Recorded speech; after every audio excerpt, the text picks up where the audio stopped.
What's up, guys? It's time for tennis. I'm going to try and look into the camera lens here so it looks like I'm looking at you. Anyway, this is an update for this Diadem Nova. It's 100 plus. It's the Nova Plus and their 100 square inch size, and it's somewhat of a pure drive-esque racket now that you can sort of see up close the throat shape and sort of the string pattern, like the details I'm talking about that really remind me of the Pro or Pure Drive. I actually have a Pure Drive. I should go grab it. I'm going to grab that and then, well, let's do it this way. That is more like it. And welcome to my floor. I'm going to draw some parallels between the Pure Drive and the Nova Plus. So these are both extended length rackets. And just look at the throat design. It's very, very similar between the two rackets, right? Look at that, extremely similar. All the way down to the subtle details, like about how far this happens, this little straight area before the throat kind of tapers in, right? It's kind of the same thing going over here.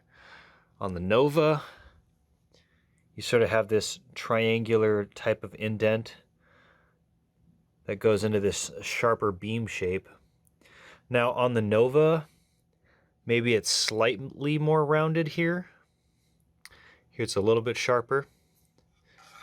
But darn it if it isn't almost trying to be as much like a Pure Drive as possible. One of the identifying characteristics of the Pure Drive and the Aero Pro, in my opinion, are how low this cross string is. And that is also very similar here. I mean, the drill pattern is so similar.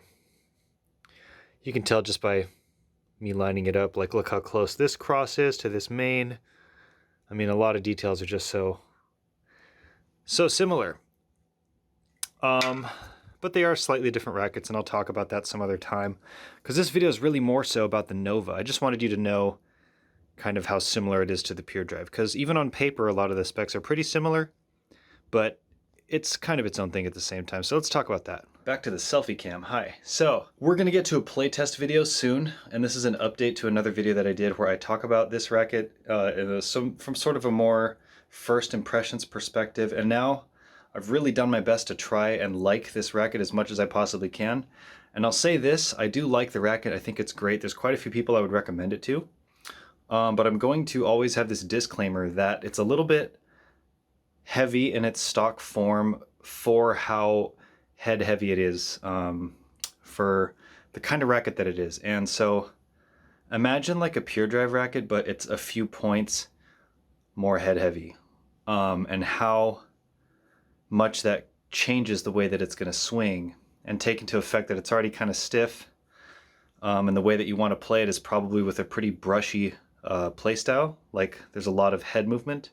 So I think in some regards the balance that this racket comes with in stock form is a little bit counterintuitive to the way that other things about the racket kind of want you to play to. So that's sort of my impression on it, but let's get to the playtest and I'll talk about that in a little bit more detail there. So at the time that I am playing in this video, I have already been playing with the Diadem for a couple of weeks pretty often. And in that time, I've just, played with the racket quite a lot, gotten relatively comfortable with it, done some things to deal with certain things about the racket that I wasn't a huge fan of, but also spent a lot of time comparing it to the rackets I'm more familiar with, the EZO 98 Plus and the VCore 98 Plus. At the time, those seemed to be my two main rackets, although I leaned towards the EZO 98 Plus. There are so many things I really like about this racket. I love the quality control that Diadem offers. I like the aesthetic. I like the foam-filled technology that this racket embraces. I like the directional control of the racket. I like the feel that it offers. I like the stability it has through the shots. But there is one thing I don't really like about the racket, and it affects everything. And that is the fact that it's a little bit more head heavy than a lot of rackets that would come in this form.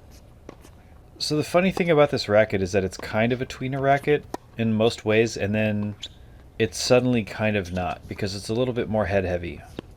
And it's already kind of a high weight, and it's not easy to just add a bunch of tail weight in this case and suddenly magically make this racket a lot more maneuverable. It just doesn't work like that on this racket. So what's different about my racket compared to the stock form? A few things. One, I have a VT Advantech leather grip on my racket. That's a racket grip I gotta do a review on. Those things are so cool. But the leather grip adds weight to the handle. The second thing I've done is add a Wilson butt cap to the racket. I'm not really a fan of the Diadem butt cap, but I do this to all my rackets, as you might know if you've seen my other videos. That doesn't really do anything for the tail weight, but the third thing I've done is add 7 grams approximately to the trap door of the butt cap. And I've also pressed 4 small nails into the foam of the handle inside of this racket. All these things add weight to the handle and should relatively make the racket more manageable. And in some ways I believe that that actually is the effect here, but overall I just can't add enough weight to make this racket feel like it can swing the way that I need it to. And that's really it. That's my main issue with this racket. I basically love just about everything else about this racket. But when the racket doesn't swing the way that you want it to, it kind of gets in the way of your entire play style. And I've tried a lot of rackets on the market, and this just has such a weight spec that I just can't really adjust it enough. And it's unfortunate. I think a lot of people might try to make the argument when people say things like I'm saying that, oh, you know, you just need to adjust to the racket, or, you know, maybe you're just not good enough to handle this kind of balance or something like that. But I think a lot of the same people would also say that you really need to find your racket. And I already know personally what kind of racket I sort of want when it comes to things like swing weight and balance, flex, stuff like that. And I'm sure to some degree that you do as well. But when you're hitting with an extended length racket like I am, there's just less room for forgiveness because the swing weight is already by default a lot higher just because the racket is longer. And my whole point with this video is that after a certain point, regardless of how long the racket you're hitting with is, if the racket is already really head heavy, you can only do so much about that. And that's really what I'm saying here, is that I think this racket for quite a few people, not everybody, is going to be more head heavy than they will prefer. And while some people might adjust to that, a lot of people might find that they just can't do enough to kind of undo that characteristic about the racket. And so that's kind of a funny thing to me regarding this racket, because like obviously you saw how similar it is to the Pure Drive. And so I feel like in a lot of ways this racket is kind of trying to be Pure Drive like.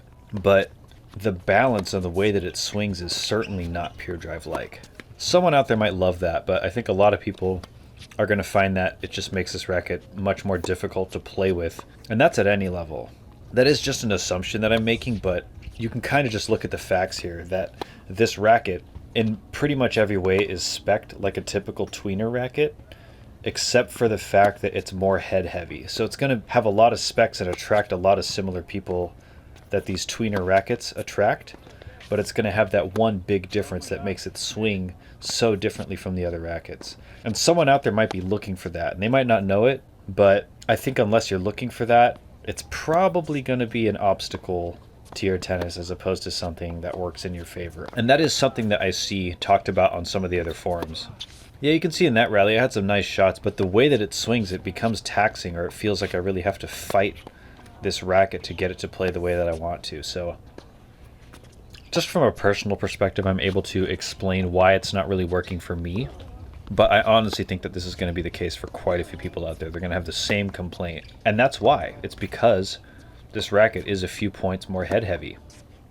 So if that isn't an issue for you, or you can get over that, or you like the racket so much that you're going to adjust your game a little bit to make the racket work for you, you might love this racket. You really might. And I've tried so hard to love this racket in every way, but it's just that one thing that I can't get over.